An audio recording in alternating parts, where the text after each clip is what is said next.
for China to crack down on fentanyl production and distribution, which ultimately makes its way here to the United States of America. And the FBI director recently traveled to China following President Trump's meeting to meet with his counterpart in Beijing. And he has a really positive announcement for the American people to share. So the president wanted me to bring the FBI director out to share that with all of you today. So Cash, please, thank you for being here. Thanks, Caroline.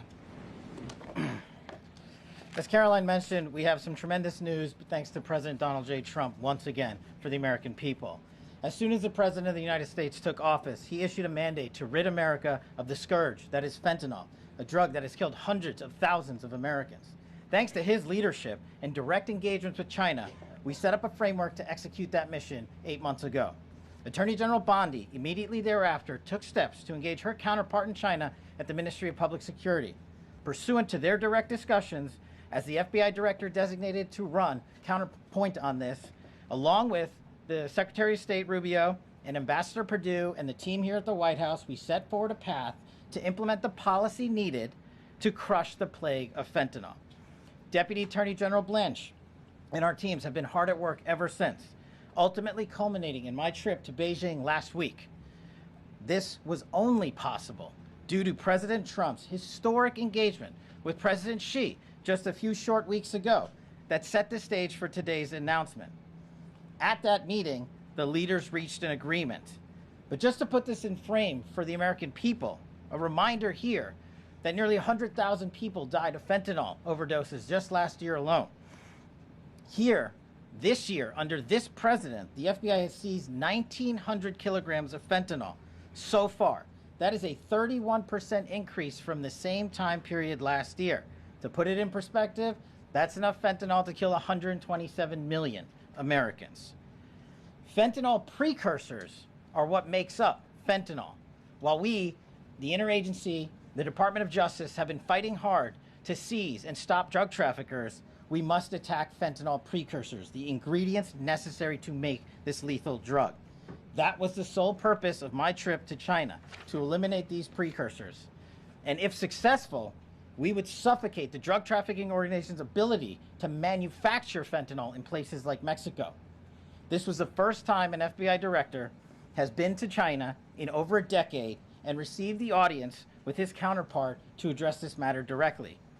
And again, thanks to President Trump's direct engagement with President Xi, the government of China committed fully to my engagement there on the ground in Beijing at a level never seen before.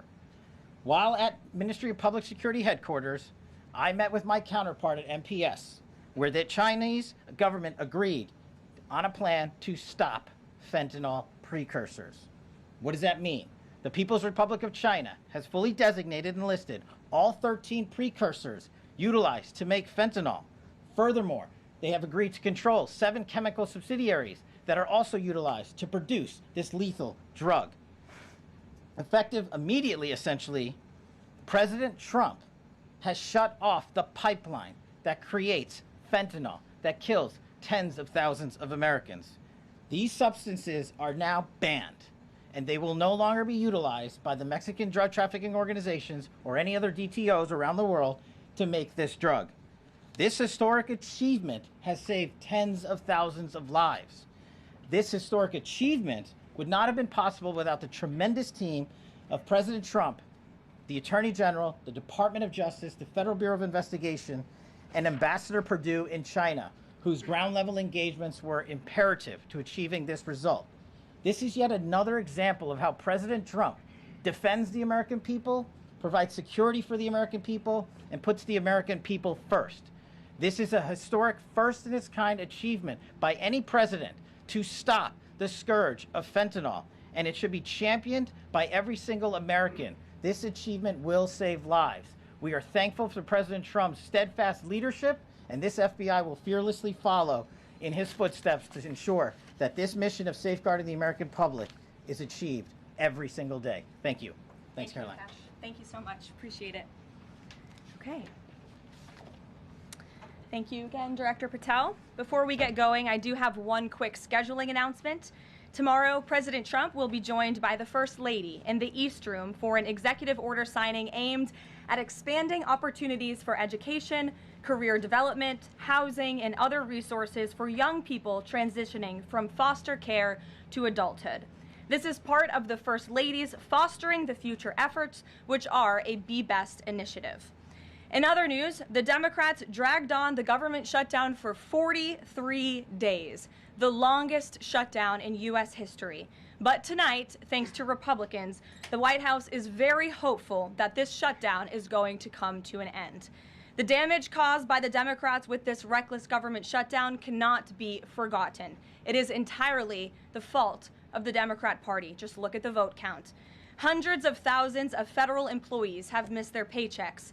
Tens of billions in wages and benefits were withheld, impacting vulnerable families. Millions of low-income Americans missed their SNAP benefits. Nearly 20,000 flights at airports across the country were delayed due to staffing shortages, causing Americans to miss family events, vacations, and work obligations. According to Airlines for America, an estimated 5.2 million travelers have had their flights disrupted over the course of the Democrat shutdown. And our economy has lost billions and billions of dollars in economic activity over the course of this shutdown, hurting consumer sentiment and crushing the travel and hospitality industries. According to a CBO estimate, the Democrat shutdown could end up decreasing fourth quarter economic growth by 2 whole percentage points. The Democrat shutdown made it extraordinarily difficult for economists, investors, and policymakers at the Federal Reserve to receive critical government data. The Democrats may have permanently damaged the federal statistical system, with October CPI and jobs reports likely never being released. And all of that economic data released will be permanently impaired, leaving our policymakers at the Fed flying blind at a critical period. It's hard to recap all of this without asking a simple question: why?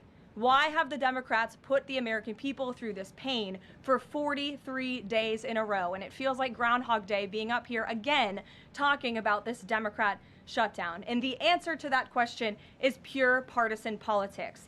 They started this shutdown with a ridiculous demand to force taxpayer-funded healthcare benefits to illegal aliens who broke into our country.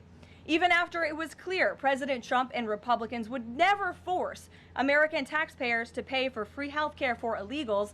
In fact, President Trump's One Big Beautiful Bill fixed that problem. The Democrats kept dragging this reckless government shutdown on for weeks longer to boost their turnout in an election, perhaps one may guess. That's because the Democrats are totally captured by their far left-wing base, who only care about attacking President Trump, even if it means hurting innocent Americans in our country. The Democrats' weakness and their unwillingness to buck the fringe members of their party dragged this harmful shutdown on for 7 weeks and inflicted massive pain onto the American public. But let's be clear, the clean CR being voted on today in the House of Representatives that will lead to the reopening of the federal government is what President Trump and Republicans have supported from day one. Our troops, air traffic controllers, and federal employees will be back to receiving their regular paychecks. Families in need will get back to receiving their food purchasing assistance, and the people's government will soon be back open for business. President Trump looks forward to finally ending this devastating Democrat shutdown with his signature, and we hope that signing will take place later tonight.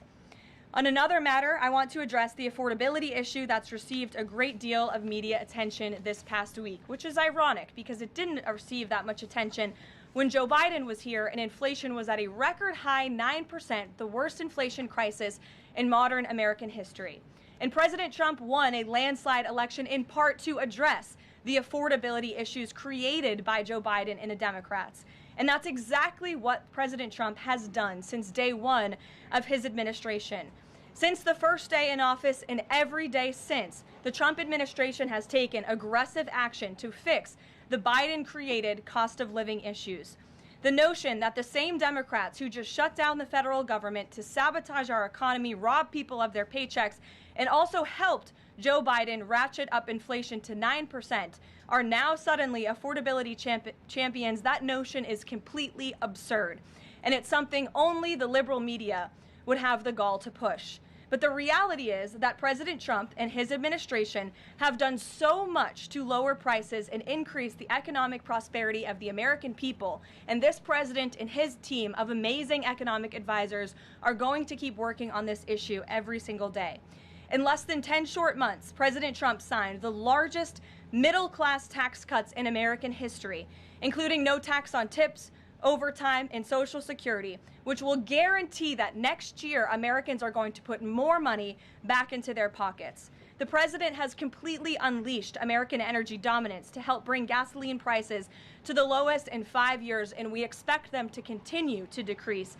And it has also lowered energy costs overall. There is more work to do, but again, the president's deregulatory and pro-American energy agenda is absolutely going to continue to drive down prices. This formula worked in the president's first term, and we expect that it's going to work again. And this is key because we know energy costs are the #1 driver of inflation. Again, just look at what Joe Biden did to our energy industry over the past 4 years of his administration, and look at what happened to inflation as a result. Everything became more expensive. To lower prescription drug prices and healthcare costs, the president has been working around the clock on this issue. He is obsessed with negotiating these good deals on behalf of the American people to bring down pharmaceutical costs and drug costs for Americans, and he has done so on a number of fronts. You have seen him discuss that in the Oval Office several times. To fuel small businesses, lower their costs, and incentivize hiring, the Trump administration has already cut 30 unnecessary regulations for every new one on the books, which we know will save employers and small businesses across the country thousands of dollars in regulatory burdens. All of these pro-Trump policies are working, and they will continue to work. Wages are rising at the fastest pace of the start of a presidential administration in 60 years. The cost of the typical new mortgage is down by nearly $3,000 per year. There's much work to do, and this administration will continue to do it. But President Trump has already made great progress in cleaning up the economic disaster that was created by Joe Biden. With that, I will take your questions today, and in our new media seat, we have Bev Turner, who works for a new outlet, a UK outlet, but based here in Washington, D.C., GB News. Bev, thank you for being here today. Why don't you kick us off? Thank you, Caroline. So the clock is ticking on the Friday deadline by which the BBC must retract and apologise for their malicious edit of the president in the documentary shown last year. The recently resigned Director General of the BBC yesterday described the organisation as the very best of society and blamed the enemies of the BBC for this outcome. Also yesterday, a senior government minister launched a fierce defence of the channel in the House of Commons, saying that the broadcaster remains a light on the hill for people all over the world. So, does the president feel that the network is taking the situation seriously? Does he believe that they've shown sufficient regret? Does this strain the relationship between the president and the prime minister? And given that the organisation is publicly funded, is the president prepared to bankrupt the BBC in his pursuit of truth and justice? Well, thank you, Bev. There's a lot of questions in one there. I will say I know the president has a very good relationship with Prime Minister Starmer. You have been there. You've seen them in their interactions. You've questioned both leaders in your time joining us when we've gone to the United Kingdom a few different times now. However, he has always been very frank when he disagrees with leaders, even whom he has a good relationship with. And the BBC, being a fair news organization, is definitely an outlet. I think these two leaders would disagree. The president has made it very clear that this is a leftist propaganda machine that is unfortunately subsidized by British taxpayers, and he thinks that's extremely unfortunate for the great people of the United Kingdom and Great Britain.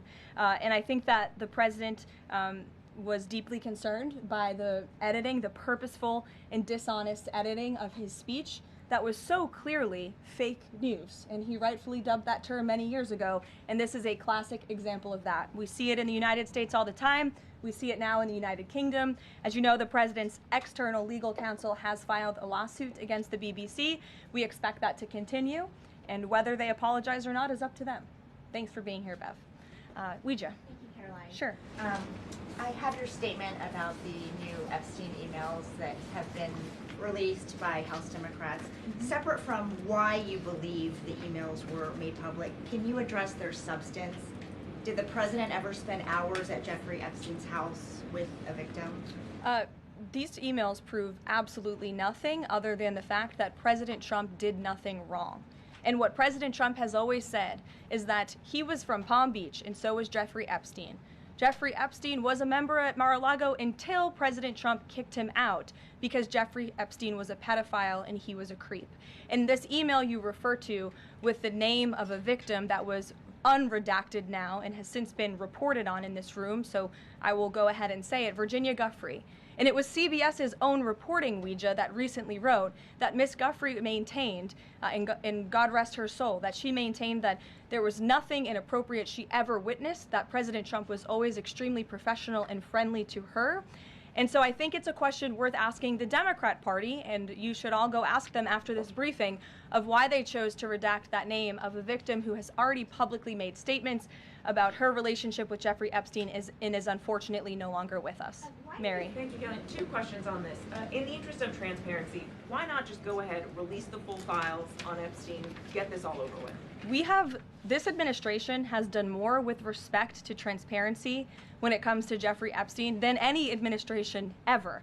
In fact, this administration, the Department of Justice, has turned over tens of thousands of documents to the American people.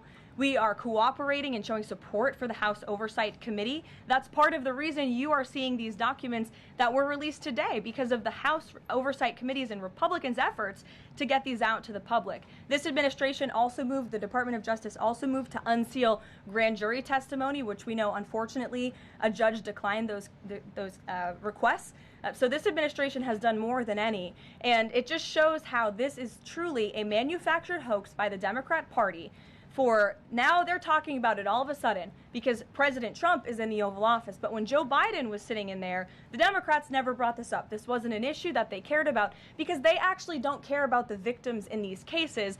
They care about trying to score political points against President Trump, as we have, of course, seen with this government shutdown. And this entire thing, again, it's not a coincidence to the American people at home. There are no coincidences in Washington, D.C. And it is not a coincidence that the Democrats leaked these emails to the fake news this morning ahead of Republicans reopening the government. This is another distraction campaign by the Democrat and the liberal media, and it's why I'm being asked questions about Epstein instead of the government reopening because of Republicans and President Trump. But given your interest in transparency, Karoline, why are White House officials then meeting with Representative Boebert in an effort to try and get her to not sign this petition calling for the release of the files? Doesn't it show transparency that members of the Trump administration are willing to brief members of Congress whenever they please? Doesn't that show our level of transparency? Doesn't that show the level of transparency when we are willing to sit down with members of Congress and address their concerns? That's a defining factor of transparency, having discussions with members of Congress about various issues. And I'm not going to detail conversations that took place in the Situation Room in the press briefing room. Reagan. I have a question about the government shutdown. Thank you. I'm glad someone does. First, on the government shutdown, the shutdown deal reverses the administration's reps, and it also prohibits more from happening until the end of January. I'm wondering if the president had input on this element of the deal, and if he's at all disappointed that's going to reverse the downsizing of the federal government like they did during the shutdown. I mean, look, I think it's about 6,000 workers total. When you look at that in comparison to the reduction in the federal workforce that this administration has done since January to get rid of the waste, the fraud, the abuse, and to reduce the size of our federal bureaucracy, we've done a lot of great work on that front, and we will continue to. But obviously, the president's main priority was to reopen the federal government and get people back to work, and that's what this deal accomplishes. Line, there's been reports in Israeli media that the U.S. is considering building a temporary military base on the Gaza border. Can you confirm these reports? So I had a conversation directly with the reporter who wrote this article, and this article was based on a single piece of paper, an inquiry that somebody in the Department of Navy made about an idea that may happen in the future. And this reporter deemed that as an official plan and ran with a story that the United States is looking into it. I checked with the highest levels of the United States federal government. This is not something the United States is interested in being engaged in. It's not something we are currently involved in right now that we will be funding. And the president has been very clear he doesn't want to see boots on the ground with respect to what's happening in the Middle East. We've made great peace. We've made great progress with the peace plan in Gaza, and we want to continue to see that move forward. forward, but I put a comment in that story for a reason, and sometimes we see reporters take a piece of paper like this and just deem it as official policy, and sometimes that misleads people a little bit. Sure. There's been a question about UK intelligence sharing regarding the drunk interdictions involving Venezuelan boats. How will that affect the U.S. military operation? There's been a lot of discussion about the high caliber of the intelligence that has been provided before any of these military actions have taken place. I've seen that report. Oh, hello.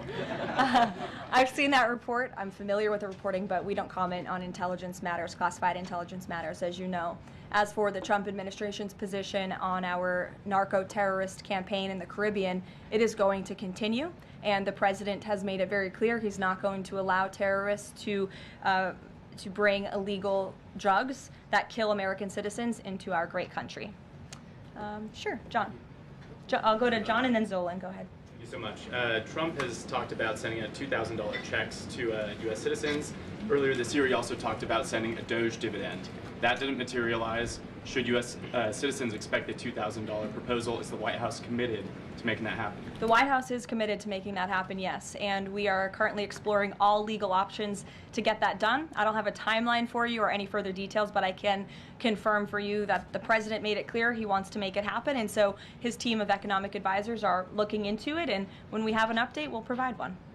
Solon. You said at the top that one of the costs of the government shutdown was that people missed their SNAP benefits. Can you explain then why the administration went to court to fight the funding of food stamps and SNAP benefits? So recipients missed their SNAP benefits because the Democrats shut the government down, and they forced the administration to tap into a contingency fund that did not even fund the full entirety of this program.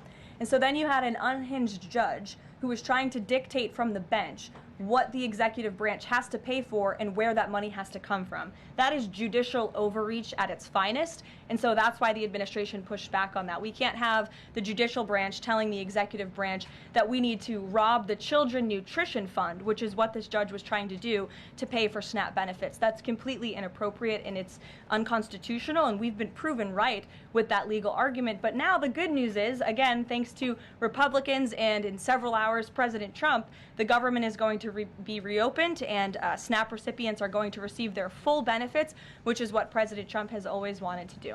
Stephen. Why also did you need the judicial process for that? I mean, during this shutdown, didn't the administration have a responsibility to tap into any of those reserves to ensure that essentially poor people could rely on? We did tap into it. We did tap into the contingency fund. And then the judge told us, no, you have to get more money from a children's nutrition fund. And we felt that was judicial overreach. You shouldn't tell the president which fund he has to rob because the Democrats are holding the country hostage by shutting down the federal government. Stephen, go ahead. Well, if the president is considering a pardon for Ghislaine Maxwell? Again, he's answered this repeatedly. It's not something he's talking about or even thinking about at this moment in time. I can assure you of that. Stephen. Karoline, I've got two questions about New York for you. Sure. First, you always do. Mayor-elect, on brand for the New York Post. Mayor-elect Mamdani, he said that he plans to reach out to President Trump and that, quote, this is a relationship that will be critical. Does the White House have a response to this planned outreach? It's the first time I'm hearing of it. I'll let the president respond himself to that comment by Mr. Mamdani. My second question, Jack Schlossberg, the grandson of President Kennedy, announced today that he's running for Congress. He, in the recent past, has referred to his uncle, the HHS secretary, as, quote, a rabid dog, and he has said that the Trump administration is, quote, the most corrupt in American history. Does the White House have a comment on this sort of comment from a rising star in the Democratic Party? I don't even think such ridiculous comments are worth responding to. Obviously, those things are not true. And Secretary Kennedy is doing a phenomenal job bringing transparency and the gold standard of science back to our healthcare system. Eamon. Thank Caroline, the president's hosting a number of Wall Street CEOs for dinner tonight here at the White House. Can you give us the names of the CEOs who are going to be here and give us a sense of what the president's message to Wall Street is going to be tonight? I don't have a full list for you in front of me, Eamon. I know you've reported on some names, and we've helped you navigate whether those names were truthful or false. But I know the president actually plans to bring some of you into the dinner tonight, so you'll see for yourself in several hours if that's okay with you. And there's been some reporting that the White House is frustrated with Bill Pulte and the rollout of this proposal for a 50-year mortgage. Can you tell us if the White House is frustrated with that rollout and if the White House still supports the idea of a 50-year mortgage for Americans? This is a proposal that the president himself has commented on. I would refer you to the president's statements, and it's something that the administration is discussing and seriously looking into. Sure. Danny, and then go ahead. Thank you. Some Democratic members of Congress have invited Britain's former Prince Andrew to testify on the Epstein scandal. I was just wondering if President Trump thinks that former Prince Andrew should indeed come and testify to Congress on that. I haven't spoken to him about that specific matter, but I can ask him and get back to you. On the government shutdown, the president and House Republicans have made clear they were not going to negotiate health care strategy while or policy while the government was shut down. Now, assuming that it reopens tonight, is the president intending to invite any Democrats over to have negotiations over these subsidies or any other plan to bring down the cost of health insurance? I will just add that, as you pointed out, the Democrats were holding our country hostage to try to negotiate on a health care system that they created. Obamacare, as it's famously called, is a system the Democrats created. It is a broken system. It has driven up healthcare costs dramatically in this country.